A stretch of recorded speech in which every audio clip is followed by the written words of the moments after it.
ये पॉल्यूशन भी ना मेरी स्किन खराब कर रहा है। ये देखो पिंपल आने वाला है।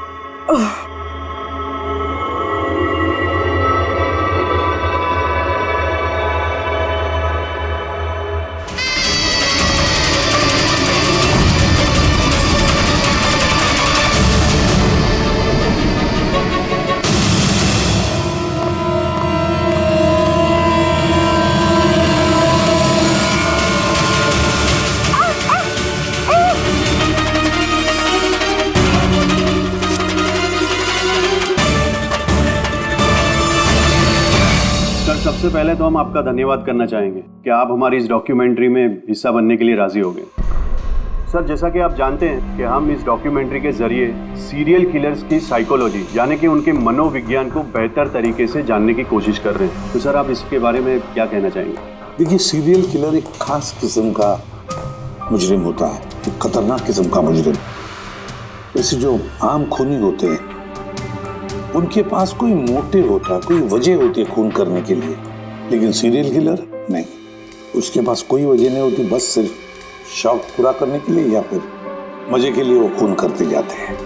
उन्हें अक्सर लोगों पर या परिस्थितियों पर काबू रखने का जुनून होता है। फिर वो अपनी सीरियल किलिंग जानवरों पर भी ट्राई करते हैं, बाद में इंसानों पर। अच्छा, ये नहीं बता सकते कि वो किस या किन किन लोगों को अपना शिकार बनाएंगे। हो सकता है वो कोई लड़का हो या लड़की भी, कोई बूढ़ा हो या जवान भी, लेकिन एक बात है कि उनका जो पैटर्न होता है किलिंग का, वो 2, 3, 4 खून करने के बाद ही पता चलता है, और तभी हम धीरे धीरे उनका पीछा कर सकते हैं, तब तक नहीं। कई बार तो ये लोग महीनों तक अपने शिकार पर नजर रखे रहते हैं, और जैसे मौका मिलता है तो टूट पड़ते हैं, मार डालते हैं। ये लाइट कैसे चली गई?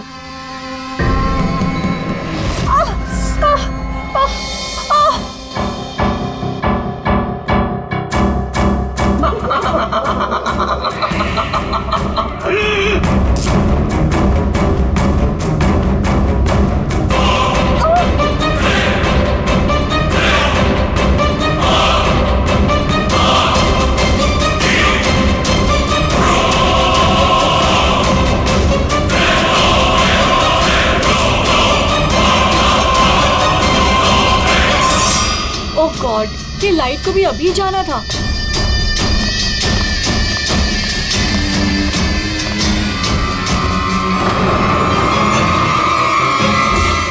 कौन है?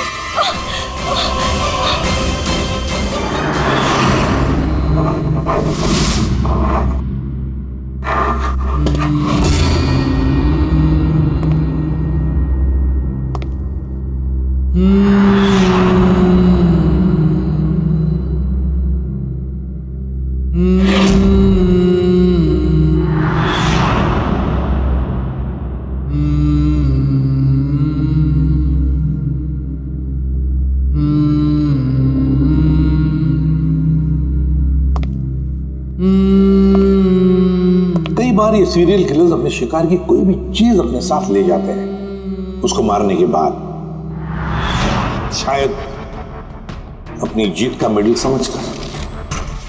और फिर कुछ भी हो सकता है, किसी लड़की का झुमका हो या फिर अंगूठी हो किसी की, या फिर नाखून भी, यहां तक कि बाल भी ले जाते हैं, बाल भी।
सीरियल किलर्स अक्सर अकेला रहना पसंद करते हैं, उनके कोई दोस्त नहीं होते। इसलिए लोगों को ऐसे लोगों से संभल कर रहना चाहिए जिनके हाव भाव में या बर्ताव में उन्हें कुछ अजीब सा नजर आए। वैसे एक बात है कि सीरियल किलर से बचना है, सावधानी बरतनी चाहिए, सावधान रहना चाहिए। हेलो एसीपी प्रद्युमन, कहां पर? ठीक है, हम अभी पहुंचते हैं। Okay, thank you. सॉरी, जाना पड़ेगा। No problem sir. सर लेकिन थैंक यू, आपने अपना कीमती समय हमको दिया। All the best for your documentary. Thank you sir, thank you very much. फिर कभी मिलते हैं। Okay ji sir, thank you very much.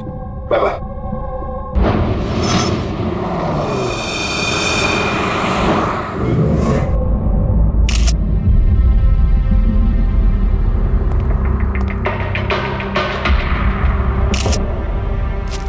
ले जा।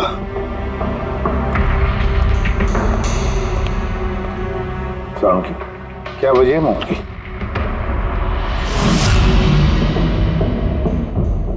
बस मौत की वजह अभी कुछ समझ में नहीं आ रही। लैब में ले जा करके देखता हूँ। और डॉक्टर साहब ये निशान? हाँ दया, ये जो कुर्सी से बांधा गया है इसे, ये रस्सियों से, उन्हीं के निशान है। बस मैं चलता हूँ, लैब में चेक करता हूँ। सर, दिया ने ये पेंडेंट पहन रखा था। कोई खास पेंडेंट है क्या ये?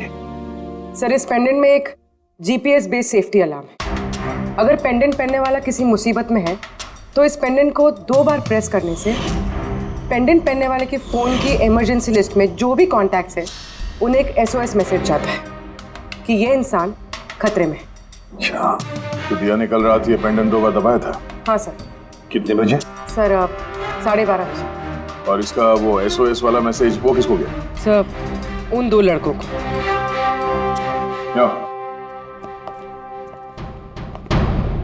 क्या नाम है तुम्हारा? समर। समर। नवीन। नवीन। क्या रिश्ता था तुम्हारा दिया के साथ? सर, मेरी गर्लफ्रेंड थी। सर, मेरी कॉलेज की दोस्त। जब दिया ने SOS मैसेज भेजा तुम दोनों को, तब तुमने कुछ किया क्यों नहीं? हा? सर, इसी बात का मुझे अफसोस है कि मैंने फोन साइलेंट पे क्यों रखा। अगर मैंने फोन साइलेंट पे नहीं रखा होता तो सर आज दिया जिंदा होती। फोन साइलेंट पे था। और तुम्हारा नवीन, तुम्हारा भी फोन साइलेंट मोड पे था? नहीं सर, मैं सो गया था पर पता ही नहीं चला मेरे फ़ोन की बैटरी कब डेड हो गई। और सर, इलाके की घटनाएं देखकर मैंने उसे ये पेंडेंट ला के दिया था सर, लेकिन क्या फ़ायदा जबकि पेंडेंट उसके काम ही नहीं आया। उन घटनाओं के बारे में बोल रहे हो जो बाल कटे गए लड़कियों के? जी सर। हाँ सर, ऐसी घटनाएं बहुत हुई हैं यहाँ पे। ये दिया जैसे और भी बहुत लड़कियों के बाल काटे, लेकिन कभी किसी की हत्या नहीं की सर। और लोग तो ये भी कह रहे थे कि वो आत्मा का चक्कर है। क्या कहा तुमने? भूत या आत्मा? मैं नहीं बोल रहा था सर, लोग कह रहे थे। सर, इस इलाके की सारी लड़कियां डर के साए में जी रही हैं। सूरज डूबने से पहले खुद को घर में कैद कर लेती हैं। कुछ लड़कियों ने तो खुद ब खुद अपने बाल कटवा लिए और कई तो पंडितों और बाबाओं के पास जाने लगी। उन्हें लगता है बाबा के आशीर्वाद से उन्हें इस अनहोनी शक्ति से छुटकारा मिलेगा। ये किसी अनहोनी शक्ति का काम ही नहीं है, ये किसी इंसान का काम है, किसी इंसान का। सर, इंस्पेक्टर सुशील इस केस में देख रेख करें। हाँ सुशील जी, बताइए। सर, कुछ समझ नहीं रहा। इसने कई लड़कियों के बाल काटे पर मारा सिर्फ एक ही को है। सिर्फ एक ही लड़की को मारा? हा? क्या मतलब है आपका? और भी लड़कियों को मारना चाहिए था? लानत है हम पर, हमारे होते हुए एक मासूम की जान चली जाती है। जल्दी से पकड़ना होगा, इससे पहले कि और किसी मासूम की जान चली जाए। समझे आप? सर, सारे डिटेल चाहिए मुझे, अभी की अभी चाहिए। सर, आप रेडी? ये रही इस बाल काटने वाले केस की सारी फाइलें। अभी भिजवाइए इंस्पेक्टर सुशील ने। कितनी फाइलें भिजवाई? 8। अभिजीत, फाइलों को अच्छी तरह से स्टडी करो, चेक करो, देखो, और फिर एक एक लड़की के साथ बात करके भी देखो। पूछो उनको क्या हुआ था उनके साथ। इस दिया के बाद में और किसी भी लड़की की जान नहीं जानी चाहिए। अदिति, आपने कहा कि आप बेड पे बैठी, आपने लाइट ऑफ किया, उसके बाद क्या हुआ? सर अचानक से एक तेज रोशनी मेरी आंखों में पड़ी और उसके बाद क्या हुआ मुझे कुछ याद नहीं। मुझे बस वो ब्राइट लाइट याद है और उसके आगे कुछ भी नहीं। चित्रा, फिर उसके बाद क्या हुआ? कमरे की लाइट जाने के बाद मेरी आंखों में तेज रोशनी पड़ी और उसके कारण मैं कुछ देख ही नहीं पाई। मेरी आंखें बिल्कुल चौंधी आ गई थी। ईशा, होश में आने के बाद फिर क्या हुआ? जैसे ही मेरी आंखें खुली मैंने देखा मेरे बाल कट चुके थे। मैं चिल्लाई और मैंने फिर पुलिस को कॉल किया। हाँ सर, मैंने भी एक बहुत चमकीली सी रोशनी देखी थी। जैसा न्यूज़ में दिखाया सभी लड़कियों के साथ हुआ है, ठीक वैसा ही मेरे साथ हुआ। उस भूत ने मेरे बाल सारे काट दिए। भूत नहीं, मुजरिम। ये आपके हाथ में क्या है? सर मेरे बाल। आपके बाल? वो मुजरिम आपके बाल काट के अपने साथ लेकर नहीं गए? नहीं तो।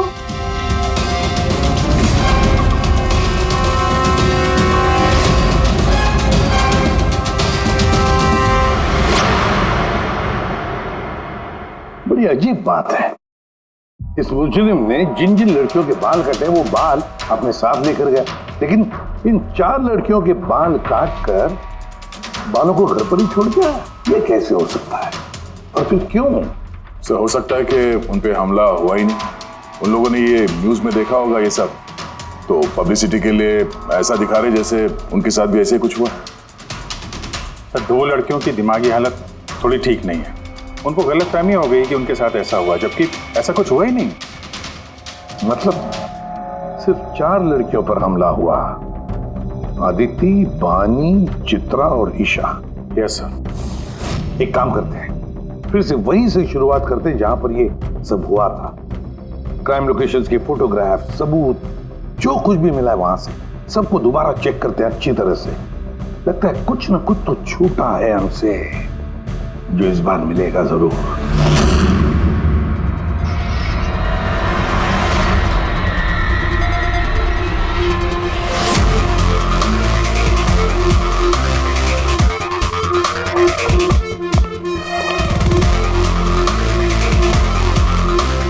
अदिति, बानी,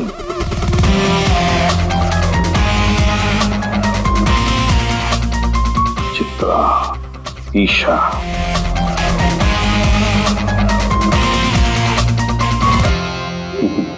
मिल गया सर।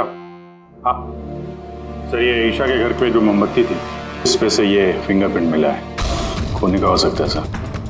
अगर ये फिंगरप्रिंट उस मुजरिम की है तो उसने बहुत बड़ी गलती की है। अभिजीत, हमारे क्रिमिनल डेटाबेस में चेक करो, देखो तो कोई पुराना पापी है क्या।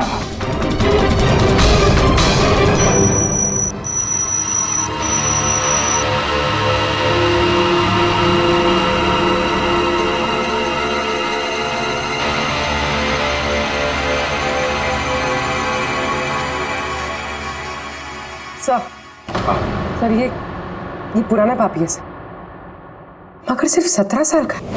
17 साल का? हाँ सर, ये 17 साल का बच्चा कुणाल है और कुछ महीने पहले शराब पीने के जुर्म में, अंडरएज ड्रिंकिंग में इसे गिरफ्तार किया गया था। तो एक 17 साल का लड़का ये सब कर रहा था? ये तो अब इस कुणाल से मिलकर ही पता चलेगा। वैसे सीरियल किलर्स को तो लत होती है शराब की, ड्रग्स की। ये रहता कहाँ है? सर ये चुनाभट्टी में रहता है। चुनाभट्टी? बस वही देर किस बात की। मिल लो इस कुणाल को। चुनाभट्टी। विश्वास नहीं होता, एक 17 साल का लड़का ये सब करने की सोच भी कैसे सकता है?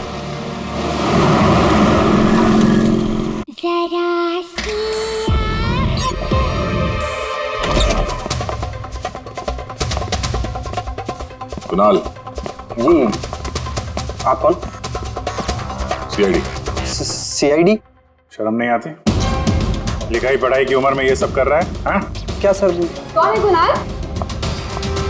अरे सर आप? ईशा, तुम यहाँ क्या कर रही हो? सर ये मेरी मासी का घर है, मगर आप यहाँ? कुणाल से मिलने आए थे। कुणाल ये मेरा कजिन है सर। कजन? तूने अपने कजन के बाल काटे? सर मैंने तो सिर्फ ईशा दीदी के साथ मजाक किया बस। सर मैंने वो बाल काटने वाले मुजरिम के बारे में न्यूज़ पे सुना था सर, तो मैंने सोचा क्यों नहीं मजाक ईशा दीदी के साथ किया जाए।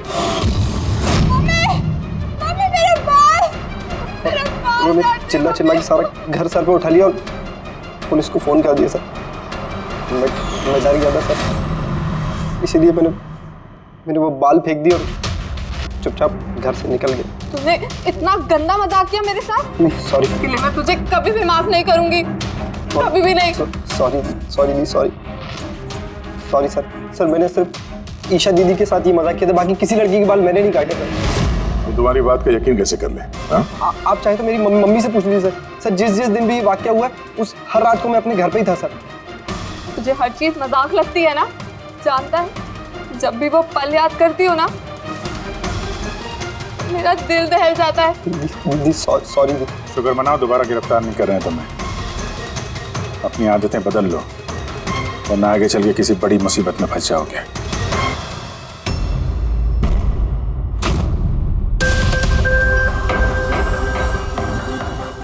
सारे सीरियल किलर्स या सीरियल अटैकर्स अपने विक्टिम को एक पैटर्न पे चुनते हैं।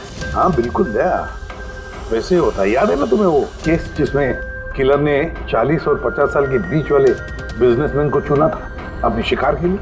हाँ सर, एक केस में तो सर सीरियल किलर उन लोगों को निशाना बना रहा था जिनके पास लाल रंग की गाड़ी थी। ठीक उसी तरह लड़कियों के केस में भी कोई फिक्स पैटर्न है, कोई तो पैटर्न है। सर सभी लड़कियों की उम्र 20 से 35 साल के बीच। और ये सभी इंडिपेंडेंट थे सर, नौकरी करती थी और घर में अकेले रहती थी। और सर सबसे इम्पोर्टेंट बात, सबके बाल लंबे थे, किसी भी छोटे बाल वाली लड़की के बाल नहीं काटे गए। यही तो मेन पैटर्न है, लंबे बाल वाली लड़कियां उन्हीं को चुनता ही है। और सर इनमें से भी कोई खास पसंद नहीं थी उसकी। ये बानी और दिया इनके घुंघराले बाल थे, अदिति और चित्रा इनके बाल स्ट्रेट थे। ये जो सीरियल किलर्स होते हैं सर काफी स्पेसिफिक होते हैं अपने चॉइस को लेकर। हाँ एक बात कॉमन है कि इन सभी लड़कियों के पास वो कैंडल रख के गया। हाँ ये नोट दया, एक बात नोटिस की तुमने? क्या हो सर? ये नोट्स देखो, अदिति और चित्रा को जो बांधा था उसने कुर्सी पर, उसके नोट्स देखो, ये अलग किस्म की नोट है। और दिया और बानी को जिस तरह से बांधा है जिस नोट से, वो भी अलग है। दया इस नोट को जो दिया और बानी को बांधा है, इस नोट को बो लाइन नोट कहते हैं, बो लाइन नोट, जैसे टाई का बो। और इस नोट को कहते हैं triple barrel note, triple barrel note. कोई अगर किसी को बांधेगा सर तो एक तरह का गार्ड इस्तेमाल करेगा। यहाँ पे तो उसने दो अलग अलग नोट इस्तेमाल किया। ऐसा लगता है कि ये हमें गुमराह करना चाहता है, या फिर इसकी मानसिक स्थिति ठीक नहीं है, स्किज़ोफ्रेनिक है ये। हाँ लेकिन दया सबसे पहले ये पता लगाना पड़ेगा कि ये अपनी शिकार चुनता कैसे, शिकार चुनता कब है, और शिकार चुनता कहाँ पर। क्या सारी लड़कियां एक ही ऑफिस में जाती है, या एक ही जिम में जाती है, या किसी ब्यूटी पार्लर में जाती है? कोई ना कोई तो एक कड़ी है जो इन सबको बांधती है, एक कड़ी। पर क्या? सर ये दिया के दोस्त समर और नवीन, इनका कहना है कि जिस रात दिया का खून हुआ था उस रात ये लोग गरबा खेलने गए थे प्रेमल ग्राउंड पे। प्रेमल ग्राउंड? हाँ सर, चित्रा भी वहीं पे गई थी डांडिया खेलने जिस रात उसके बाल काटे। आदित्य और बानी जरा पता लगा पंकज, क्या वो प्रेमल ग्राउंड पर डांडिया खेलने गई थे क्या? छोड़िए, गला घोटने की वजह से? सर ये रही रिपोर्ट्स। सर हाँ सर आपका शक सही निकला सर।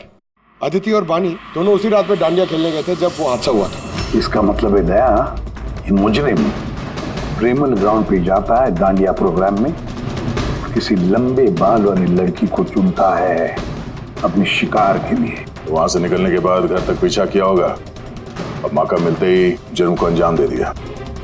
फिर तो इसे पकड़ना मुश्किल नहीं है दया। वो कैसे सर? फ्रेडी, चूहे को पकड़ने के लिए उसे ललचाते हैं और फिर उसको ट्रैप में पकड़ लेते हैं, बस उसी तरह इस बार वो फिर से आएगा प्रेमल ग्राउंड पर डांडिया के प्रोग्राम में, और हम वहां उसका इंतजार करेंगे। मगर सर नवरात्रि तो खत्म होगी ना, अभी अगले साल का वेट करना पड़ेगा। नवरात्रि खत्म हो गई तो क्या, डांडिया का प्रोग्राम हम फिर से रखेंगे, पूरे एरिया में एडवर्टाइज करेंगे, बैनर्स लगाएंगे, और इस बार मुजरिम के लिए शिकार हम तय करेंगे। हम कैसे सर? सिंपल है फ्रेडी, इस बार डांडिया के प्रोग्राम में होगी एक लंबे घुंघराले बाल वाली लड़की और एक दूसरी भी लड़की होगी लंबे सीधे बाल वाली।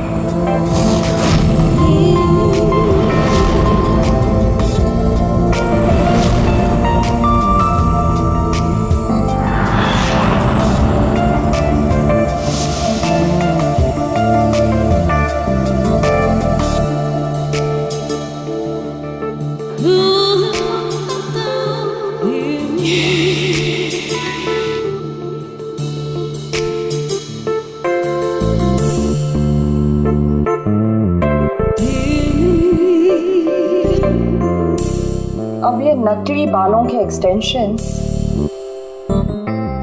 मेरे असली बाल लग रहे हैं।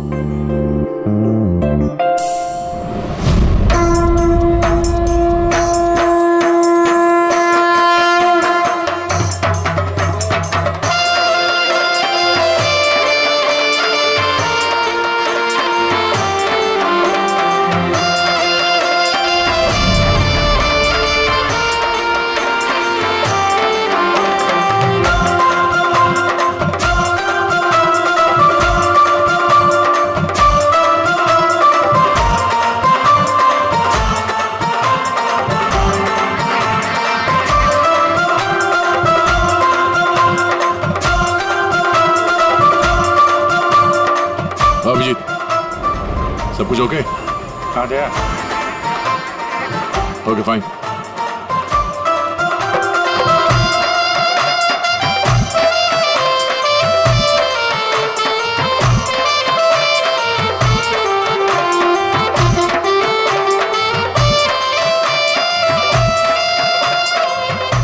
हाय मैम। हाय, वाह आप तो बहुत सुंदर हो। आपका मेकअप बहुत अच्छा है, स्पेशली आपके कर्ली हेयर बहुत अच्छे लग रहे हैं। Thank you, you welcome.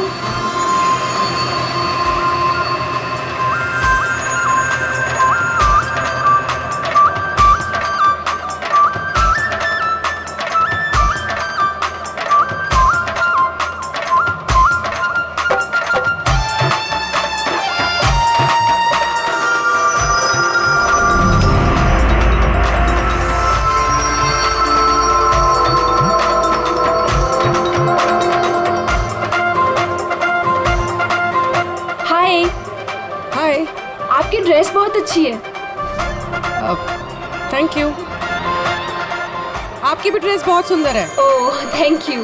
वैसे आपके बाल बहुत ही सुंदर हैं। स्ट्रेट करवाए हैं या नेचुरली ऐसे हैं? कुदरत की देन है। ओह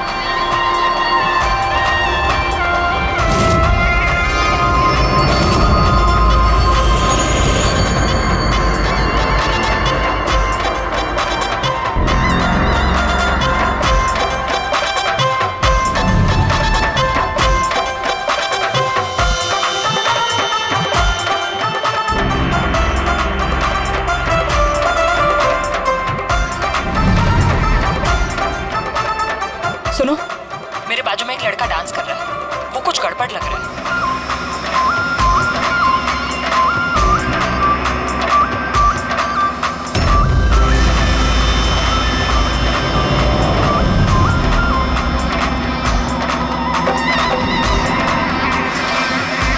हाँ तारिका, कहाँ है वो? मेरे बाजू में ही था। यहाँ पे था तो गया कहाँ?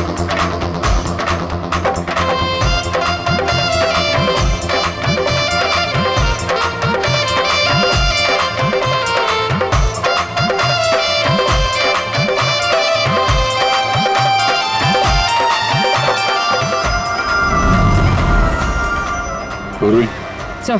तुम चलो, मैं तुम्हारे पीछे ही हूँ, डोंट वरी। ओके।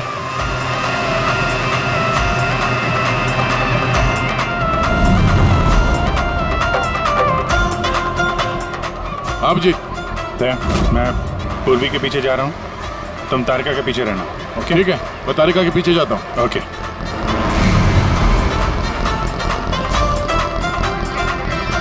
तारिका, हाँ घबराओ नहीं, मैं हूँ तुम्हारे पीछे। इत्मीनान से जाओ। ओके।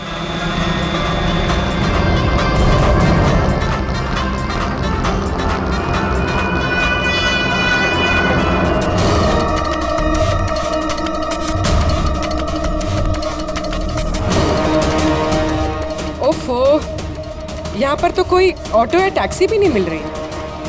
लगता है घर पैदल ही जाना पड़ेगा।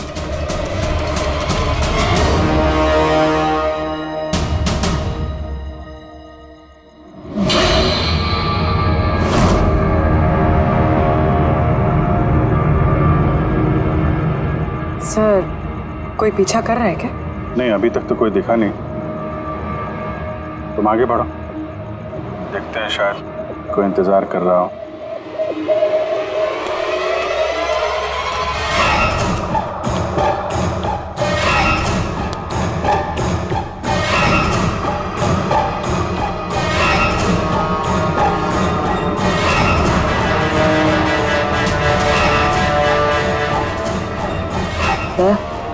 मुझे लग रहा है कि कोई मुझे फॉलो कर रहा है।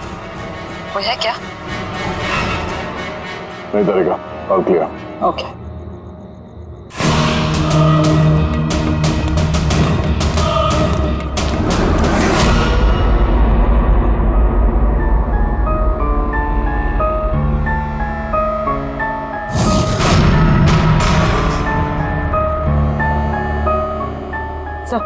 हाँ पूर्वी, सब ठीक है? सर, या तो अटैकर आज डांडिया खेलने आया नहीं है, या फिर शायद किसी और लड़की के पीछे गए। देखते हैं, थोड़ा और इंतजार करते हैं।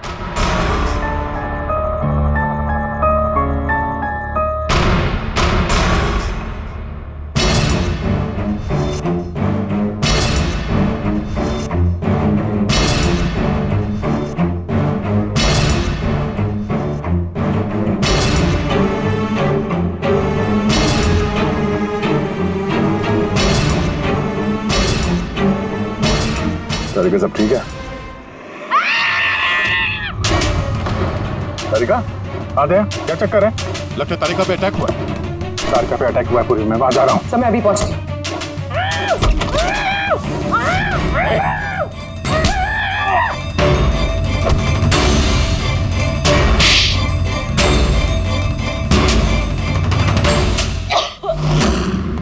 ओ नो, तारिका, ठीक हो तुम? हाँ, मैं ठीक हूँ। हट।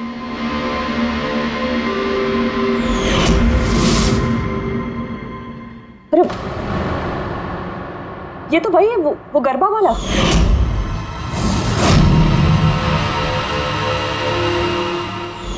बाल काटने का बहुत शौक है तुझे? हाँ, तेरे लिए सलून खुलवाते हैं हम लोग। बोल, दिया को क्यों मारा?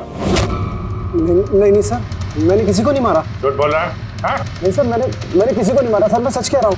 लड़के के बाल काटता है? अदरा, क्या है ये?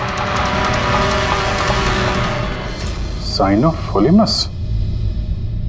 साइनोफोलिमस?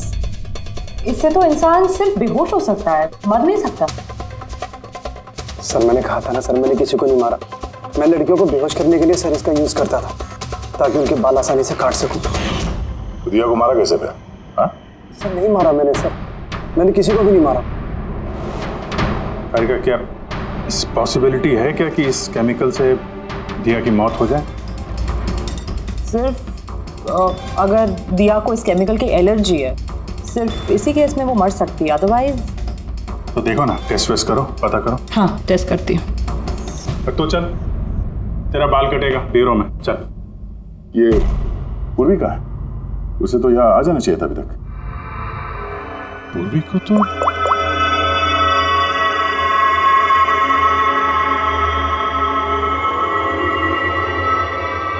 फोन नहीं उठा रही है। पूर्वी, लैंडलाइन ट्राई करो।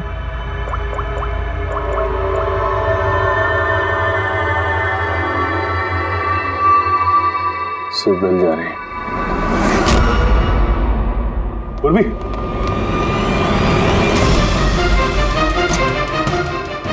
पूर्वी, पर मुजरिम तो हमारे साथ था, तो फिर ये सब किया किसने? इसका मतलब दो लोग हैं और दोनों एक ही तरह का अपराध कर रहे हैं। उर्वी, ठीक हो? क्या हुआ? सर वैसे ही हुआ सर। पहले घर में बिजली चली गई और फिर मेरी आंखों पे एक तेज रोशनी आई और मैं बेहोश हो गई। क्या? लेकिन सर ये सब करने वाली एक लड़की थी। लड़की? वहाँ लड़का और यहाँ लड़की, चक्कर क्या है? कोई बात नहीं, बाल तो कट गए ना, अब ये कटे हुए बाल ही हमें उस तक पहुंचाएंगे।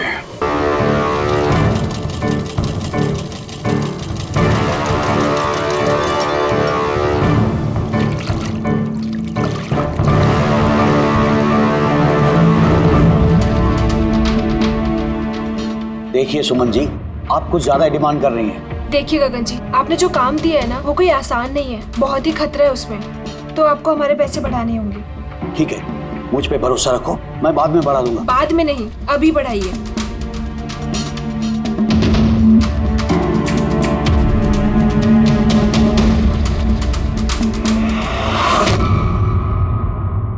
ये क्या है गगन जी?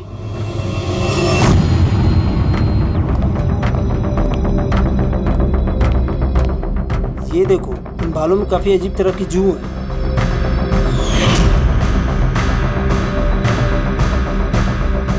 पहले कभी ऐसी जू देखी नहीं। देखोगे भी नहीं, क्योंकि ये जू सीआईडी के लिए काम करती है और इसका नाम है माइक्रोस्कोपिक ट्रैकिंग डिवाइस। इसलिए मैंने तुम्हें अपने बाल काटने दिए ताकि इन बालों के जरिए हम यहाँ पहुँच सके और देख सके कि माजरा क्या है।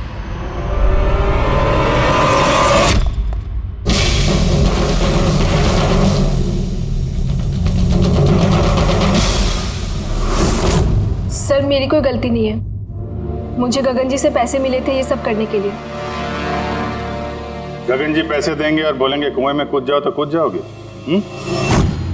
अब बताओ, जो करवाया तुमने ये सब? मैं जो आपको बात बताऊंगा वो आपको थोड़ी अजीब सी और अटपटी सी जरूर लगेगी, मगर ये सच है। ये सच है कि हमारे धंधे में इंसान के बालों की कीमत सोने से कम नहीं होती। लाखों करोड़ रुपए ये कमा के देके जाते हैं हमें। विग्स, हेयर एक्सटेंशन, नकली आईलैशेस, फर्टिलाइजर और एमिनो एसिड जैसी कई चीजें बनती है। सर आप सोच भी नहीं सकते ये बालों से क्या क्या बनता है। हाँ ठीक है, जनरल नॉलेज बहुत हो गई, मुद्दे पे आओ। क्यों कर रहे हो ये सब? इस पूरे शहर में यही एक फैक्ट्री है जो हेयर प्रोसेसिंग का काम करती है। सब कुछ अच्छा चल रहा था, पर अचानक ये इंसान के बालों की सप्लाई कम होने लगी। इस शहर की लड़कियों के दिमाग में ये फितूर कहां से आ गया कि बाल लंबे होने चाहिए, और सब बाल बढ़ाने लगे। ऐसे में मैंने सोचा कि कुछ ऐसा प्लान करना चाहिए ताकि ये लड़कियां खुद ब खुद आए अपने लंबे बाल को छोटा करवा लें। तो तुमने सोचा क्यों ना ऐसा माहौल बना दिया जाए शहर में जिससे लड़कियां डर के मारे खुद अपने बाल कटवाए, हाँ? और तुम्हारे लिए मुनाफा ही मुनाफा। हाँ, और इसीलिए मैंने इस काम के लिए दो लोगों को रखा, सुमन और राजू। सर हम दोनों डांडिया में जाके लंबे बाल वाली लड़कियों को चुनते थे, मैं स्ट्रेट बाल वाली लड़कियों को और वो घुंघराले बाल वाली लड़कियों को। हम उनका पीछा करके उनके घर तक जाते, 800 लुमेन की तेज रोशनी वाली फ्लैश लाइट हम उनकी आंखों पे मारते, उसके बाद केमिकल से हम उन्हें बेहोश करते, उनके बाल काटते और हम दोनों वहां से भाग जाते।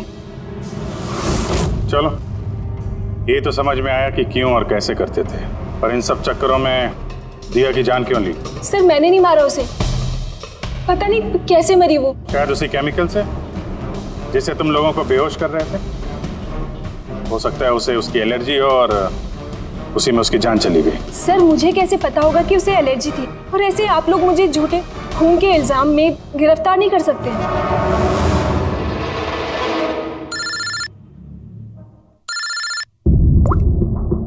आचार्य साहब। हाँ जी, वो मैंने दिया की बॉडी पर टेस्ट किए थे, फिर उसे तो ज़िलोफॉलेमस नाम के केमिकल से कोई एलर्जी नहीं थी। अभिजीत, दिया की मौत हुई है दम घुटने की वजह से। एक और बात अभिजीत, मुझे दिया के फेफड़ों में एक फाइबर का टुकड़ा मिला है, किसी कपड़े के फाइबर का। इसका मतलब साफ है किसी ने किसी कपड़े से, हो सकता है किसी तकिए से उसका मुंह दबाया होगा, जिसकी वजह से उसका दम घुट गया और उसकी मौत हो गई। मतलब दिया के बाल काटने के बाद और हमारे वहां पहुंचने से पहले कोई और भी तो था दिया के घर में, जिसने दिया का मुंह तकिए से दबा दिया और उसकी जान ले ली। मतलब खूनी का इस बालों वाले केस से कोई लेना देना नहीं? ना पंकज, ये खूनी कोई और ही है, कोई और। खूनी उन दोनों में से कोई है, उन दोनों में से जिन्हें दिया ने एसओएस मैसेज भेजा था। समर, तुम्हारा मोबाइल फोन साइलेंट मोड पे था, इसलिए दिया का एसओएस मैसेज तुम देख नहीं सके, है ना? जी सर। और नवीन, तुम्हारी फोन की बैटरी चली गई थी, राइट? Right sir. झूठ। सर हम लोग झूठ क्यों बोलेंगे सर? तो क्या मोबाइल कंपनी वाले झूठ बोल रहे हैं? हाँ? ये उनकी रिपोर्ट है, इसके रिकॉर्ड से साफ पता चलता है कि तुम दोनों अपने अपने घरों में नहीं थे। सर मैं अपने घर पे ही था सर। फिर झूठ बोल रहे हो तुम राधिका के घर में थे। राधिका राधिका सर मैं किसी राधिका नहीं। वही राधिका, तुम्हारी दूसरी गर्लफ्रेंड, जिसके लिए तुम दिया से ब्रेकअप करना चाहते थे। ओहो, हमें कैसे पता चला? वो ऐसे, इस डायरी की वजह से, दिया की पर्सनल डायरी, पहचाना? इसमें उसने अपनी आप बीती लिख दी है। बहुत प्यार करती थी ना तुमसे।